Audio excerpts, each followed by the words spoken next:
section 4.7, we're going to be talking about isosceles and equilateral triangles and some cool things that happen with isosceles and equilateral triangles. First of all, what makes something an isosceles triangle? Or what is the definition of an isosceles triangle? You know, or you should know, that isosceles triangles have at least two sides congruent, and in this case it looks like these two sides are congruent. And generally we think of isosceles having two sides. Definition says at least, so technically if you have all three sides congruent, it's still isosceles. We've never talked about like the names of the parts of an isosceles triangle. The two congruent sides are called legs, just like a right triangle has two legs, but those make the right angle. Here, the legs are the congruent sides, and we call the side that is not part of the two congruent the base. Okay, that's the side that's not congruent to the other two. And then we also have special names for the angles. The angle that's located in between those two congruent sides, in between those two legs, is called your vertex angle. And then the two angles that are off of the base are called base angles, accordingly. And we're going to need to know all of these terms to be able to talk about isosceles triangles. Know those congruent sides are called legs. The non-congruent side is the base. You have a vertex angle between the two congruent sides and base angles off of that base. And I have two theorems, one being the converse of the other, to tell you about right here. Base angle theorem. The cool thing about an isosceles triangle is that if you have an isosceles triangle, if two sides of a triangle are congruent, meaning it's isosceles, then the angles opposite them, opposite those base angles, are congruent. So if we have two sides of a triangle congruent, as we do here, making it an isosceles triangle, then the angles opposite from these congruent sides, and if we go opposite, you notice I'm pointing to the two base angles, those are congruent. So an isosceles triangle not only has two congruent sides, but it has two congruent angles as well. Those base angles are congruent in any isosceles triangle. Now remember that the converse flips the if and then of a conditional statement, sorry. So the converse of the base angles theorem flips the if and then here, and it says if we have two angles of a triangle being congruent, so let's say we just saw a triangle, the only thing marked were two angles congruent, then you actually know it's isosceles because you know the sides opposite from them are also congruent. So base angles theorem and converse of base angles theorem, let's prove that. How do we know, and why are the base angles of an isosceles triangle congruent? How do we know this? Well, let's start out, and I drew a triangle here, and if I know this triangle is isosceles, what do we know? What can I mark? Well, if it's isosceles, I know I have two congruent sides, so these must be congruent. Okay. Next, I'm going to draw a line from the vertex angle to the midpoint of the base. From the vertex angle, remember, is the angle between the two congruent sides, so right up here. And I'm going to go to the midpoint of the base. Remember, the base is the side opposite from that vertex angle, or it's the non-congruent side. I just want to get that centered. Now, if this line segment, I'm going to change the color real quick.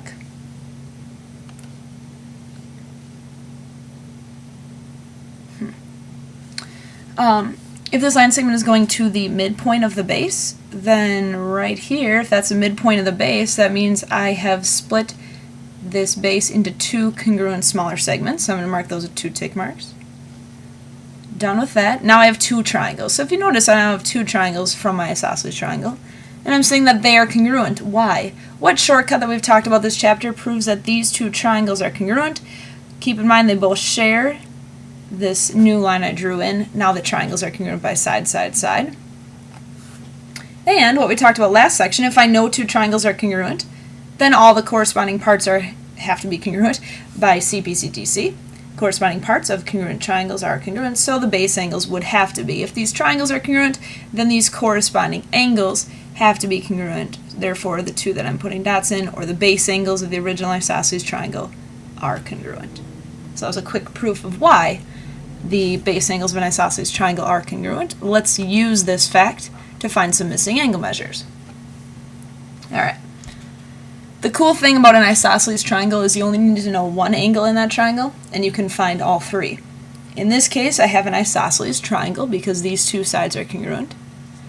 the angle I'm given, this 40 degrees, is my vertex angle because it's in between the two congruent sides, which means that these base angles are congruent. Right? I could call them both x, or I can mark them congruent if I want. So, if I think about it, whatever's left in the triangle, however many degrees are left in the triangle, and I know the angles in a triangle add up to 180, and if I subtract 40, I realize there's 140 degrees left for these two angles, but those two angles are the same. So then I take the 140, I divide by 2, and it looks like each of these would have to be 70 degrees. And now the base angles are congruent, and the angles in this isosceles triangle add up to 180. So if you have the vertex angle of an isosceles triangle, you can find the base angles as such. In this case, I have another isosceles triangle. The angle I'm given, this 40 degrees, is a base angle. Okay, it's opposite from one of the congruent sides, so we know base angles are congruent, so automatically I know that this angle is also 40 degrees. And to find the vertex angle, I'm just going to have to figure out what's left for the angles in the triangle. We know the angles in the triangle add up to 180. Right now I have 40 and 40, or I have a total of 80 degrees, so I know that this has to be 100 degrees in my vertex angle.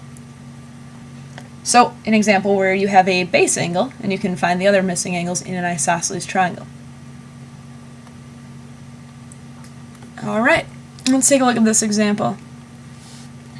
If you know that in this picture, line segment HG is congruent to line segment HK, then what can you say? I'm going to mark these. HG is congruent to HK. Then what can I say? Well, I'm now looking at this triangle and saying, I know this is an isosceles triangle. It has two congruent sides. But we just talked about base angles theorem, that if you have an isosceles triangle, you not only have those two congruent sides, but the base angles that are opposite from them are also congruent. So I could say that angle G is going to have to be congruent to the other base angle, which is here. I can't just say angle K. I'm going to have to do 3 letters. So how about angle HKG? Okay, so two congruent sides in an isosceles triangle makes the base angles congruent. What about this next example here? I have if angle KHJ is congruent to angle KJH, then what do I know? Let's mark these. Angle KHJ. KHJ, vertex at H. I'll do 2 arcs here. If I know that's congruent to angle KJH, KJH, vertex at J, then what can I say? Well, actually, if I have two angles congruent here, I'm now looking at this triangle and thinking, that means two base angles are congruent, therefore it must be an isosceles triangle, and the sides opposite from them are congruent. Now I notice I already have this 1 tick mark here opposite from my base angle, so I can do 1 tick mark opposite from the other base angle. And I can list the sides that I know are congruent based on these angles, which is sides HK and JK. So this is the converse of the base angles theorem. If you have two base angles congruent, then the sides opposite from them are also congruent. So we're working a little bit with isosceles triangles here. We have some corollaries to that isosceles triangle theorems with the base angles. If we know a triangle is equilateral, then it is also equiangular, and if a triangle is equiangular, then it is equilateral. So it works both ways. Now both of these together, really either of these, is telling you that a equilateral or equiangular triangle is also regular, because it is both of these. So if I know a triangle is equilateral, it means equal sides. I'm going to mark these all with 1 tick mark. Then it's also equiangular, meaning all angles are congruent, so mark these angles with 1 arc. And it works the other way too. If I knew that it was equal angles, equiangular, then it also would be equilateral. Now we've talked before about what are the angles in any equilateral, equiangular triangle. Well, all 3 angles are the same, and they add up to 180, so you're taking 180 divided by 3. And we know the angle measures in any equilateral, equiangular triangle are 60 degrees. And the sides we know are the same measure, whatever that might be. Alright, let's work with both equilateral and isosceles triangles here. Find the values of the variables. Well, I'm noticing that we have like one triangle here, another here, and we might even be able to talk about the big triangle. Do we have any special types of triangles here? Take a look at this triangle and notice that we have all angles marked with one arc, making this triangle equiangular, which also makes it equilateral. We just had the corollary on the other page saying if a triangle is equiangular, it's also equilateral, so I can put one tick mark on all three sides. Which in that case, if x is a side length of this triangle, I look and notice that this side length was 7, x has to be the same length because this is equilateral as well. So x is 7. Also, I can find angle z. What are the angle measures in any equiangular equilateral triangle? Well, it's 180 divided by 3, so the measure of angle z has to be 60 degrees. Cool, now I'm going to have to find y. For this, we got to take a look at the triangle over here. And I know that because I'm seeing that these two angles are marked congruent, both with two arcs, making this an isosceles triangle. By the converse of base angles theorem, if we have two congruent angles, as we do here, then the sides opposite are congruent as well. I already have one tick mark given here, and that's opposite from this one, so I can do one tick mark here as well. Now you might be thinking, wait a second, I don't know what this side length is, but you do. Remember that the side length in this triangle was 7, and it was equilateral equiangular, so this side length is also 7. That means that this side of y plus 4 has to be equal to 7 because it was isosceles and those sides were congruent, making y equal to 3 if I subtract that 4. So a little bit more using equilateral and equilateral and isosceles triangles. And last example here brings a lot of it together and it'll be a little more tricky. Also using some of our triangle shortcuts. Why is triangle QPS congruent to triangle PQR? And I noticed some overlap going on here, so I think I'm going to highlight triangle QPS. QPS. So I'm looking at this triangle here. Why is that congruent to triangle PQR? P to Q. Notice I just highlighted over something I already had, so we have an overlap, a reflexive property situation there. Why are those two triangles congruent? Well, I have these two sides marked congruent already. These blue arcs do refer to the angles in the triangle. This angle here would be angle Q in the blue triangle. This angle here is the angle P in the yellow triangle. And didn't they share this side? They both have side PQ in them. So now I think we do have a shortcut that proves these triangles congruent. If I look at the yellow triangle, I have side, angle, side. Blue triangle, same deal. Side, angle, side. I'm not going to do a full proof, but if I did, I would say that these were given, these angles were given, and this was reflexive property congruent to itself. Next question, why is triangle PQT isosceles? PQT is this little guy. Now I don't know that two sides are congruent, and actually these sides are not really, I mean they're a part of a side in the yellow and blue triangles, but they're not an actual side of the yellow and blue triangles. So the only way I'm going to be able to show it's isosceles is if I have two congruent base angles. Now I put angles 1 and 2 here. They only refer to the little portion of the angle, not this whole blue arc. So angle 1 would be this little guy here, part of the triangle I'm trying to prove isosceles. Angle 2 is this little angle, part of this little triangle again. I'm trying to prove isosceles. Well, do I know that angles 1 and 2 are congruent? If you think about it, angle 2, this little guy right here, was part of the yellow triangle. Angle 1, this small angle here, is part of the blue triangle. Well, I just said these triangles are congruent, therefore I know that all of their corresponding parts are congruent. So I know that angle 1 is congruent to angle 2 by CP/CTC.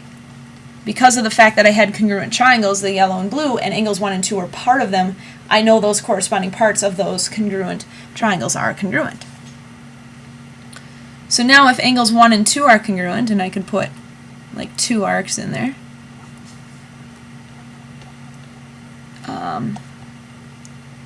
so now I know that triangle QPT is isosceles. That's what I wanted to prove. PQT is isosceles because I have 2 congruent base angles, and that was the, let's check, base angles, converse. Okay, converse of base angles theorem.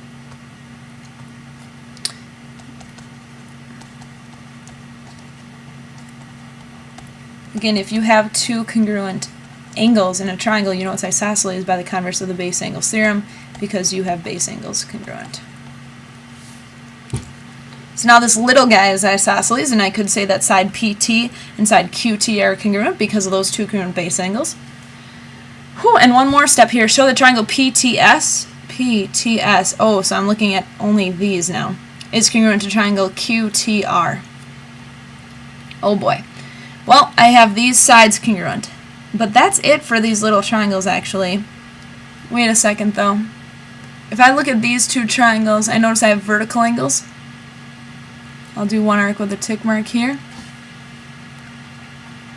I'm not going to do a formal proof, but I'm going to just jot some notes down. Vertical angles at vertex T. So now I have congruent angles here. I have congruent sides here. Are there some other angles that I could say are congruent based on the fact that I knew those yellow and blue triangles were congruent? Because we can probably use CPCTC.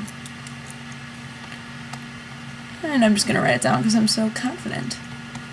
Use CPCTC. Look at this yellow triangle. It has angle 3 in it. Look at the blue triangle. It has angle 4 in it, and those correspond. So I'm going to use CPCTC to say angle 3 is congruent to angle 4, and I'll mark these with 3 arcs. And now they're congruent by angle, angle, side. If you look at this one, and again here, angle, this is part of this triangle, angle, side. And I've shown that those 2 triangles are congruent. So we used an assortment of triangles here. We talked about isosceles triangles and proving triangles congruent, which is still going to come back today. So isosceles triangles properties and equilateral equiangular triangle properties.